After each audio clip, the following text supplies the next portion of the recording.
معي فاطمة، وهي كانت شاهدة عيان على الانفجارات التي حدثت في محيط جامعة القاهرة. أستاذة فاطمة، يعني ما الذي شاهدتيه؟ بص، هو انا مش شاهدة عيان ان انا شفت وقت الانفجار، لكن انا بشتغل في الجامعة. وعايزه اقول لك بالظبط كل يوم بنعدي طبعا من قدامها. حضرتك موظفة في جامعة القاهرة؟ طب عضو هيئة التدريس. حضرتك عضو هيئة التدريس. بنشوف العربيات المدرعة، بنشوف التشكيلات اللي موجودة، بنشوف عربيات الاطفاء، بنشوف كل الكلام ده. النهارده كان حاجه غريبه جدا، الكلام ده مش موجود.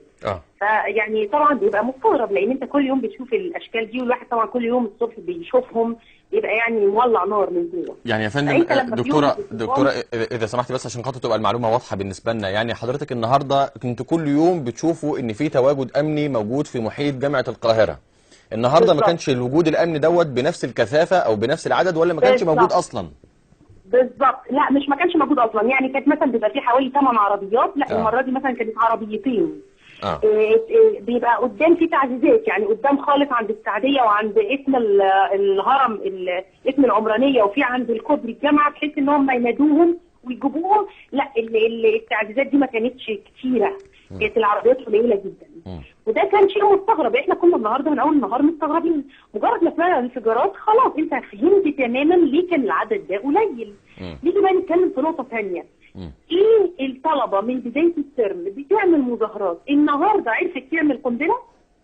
ما انا برضو بسال، هي النهارده الطلبه عرفت ازاي تعمل قنبله؟ مين دايما لما يبقى في مصيبه الواحد يسال عن المستفيد. دلوقتي في هاشتاج مشقلط السيسي.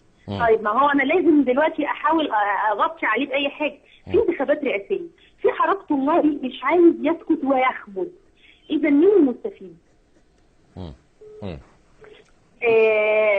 طيب يعني حضرتك بتقولي ان واحده ورا الثانيه بعدها بكام ثانيه، بعدها قررنا ان احنا نمشي، فحصلت القنبله الثالثه. طيب انتوا دلوقتي المنطقه دي كانت اهم حته بقى انا متصله عشانها، المنطقه اللي حصل فيها التفجير.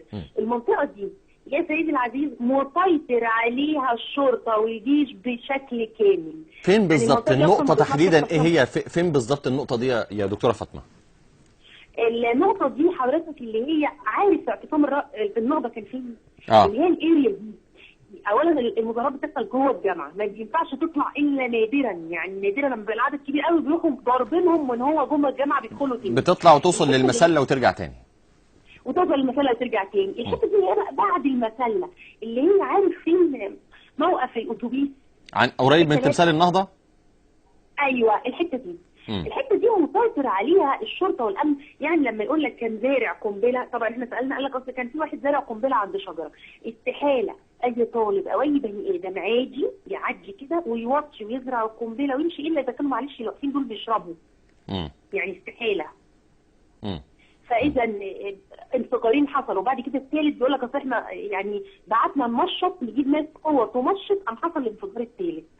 يعني طيب الاماكن يا دكتوره فاطمه، مكان الانفجار الاول ومكان الانفجار الثاني ومكان الانفجار الثالث، المسافه ما بينهم قد ايه؟ لا الانفجار الاول والثاني اللي انا اقدر اقول لك عليه، الثالث احنا سمعناه بس لان انا كنت في طريقي اني مروحه. الانفجار الثالث الاول والثاني كانوا في نفس المنطقه اللي بحكي لك عليها، يعني واحد كان عند هندسه في الاريا بتاعت هندسه دي، والثاني كان قدام شويه بعد عند يعني اللي هي الحته اللي هي بين جنينه يعني بص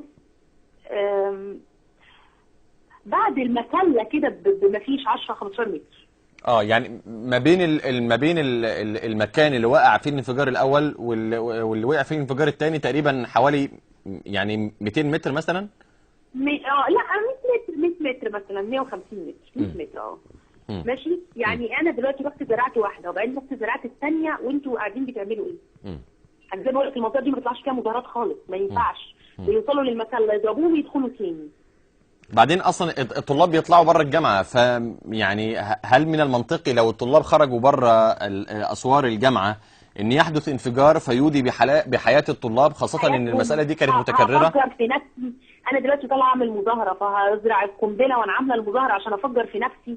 وبعدين التشكيلات الامنيه سكتت وقل عددها ليه. والمنطقه دي بقول لك المنطقه دي من اول الدراسه مسيطر عليها الشرطه والجيش. في كمين للشرطه العسكريه، وعدد لا حصر له من العربيات بتاعت الامن المركزي المصفحه. طيب في حاجه ثانيه حضرتك حابه تضيفيها يا دكتوره قبل ما نختم معاكي؟ حابه اقول ان شاء الله باذن الله نهايه موسوليني، نهايه شهريان، نهايه النمرود، كل طاغيه ليه نهايه، وباذن الله نعيش بس نشوف نهايه سعد السيسي. أشكرك شكرا جزيلا دكتورة فاطمة شاهدة عيان تحدثت عن وجود أمن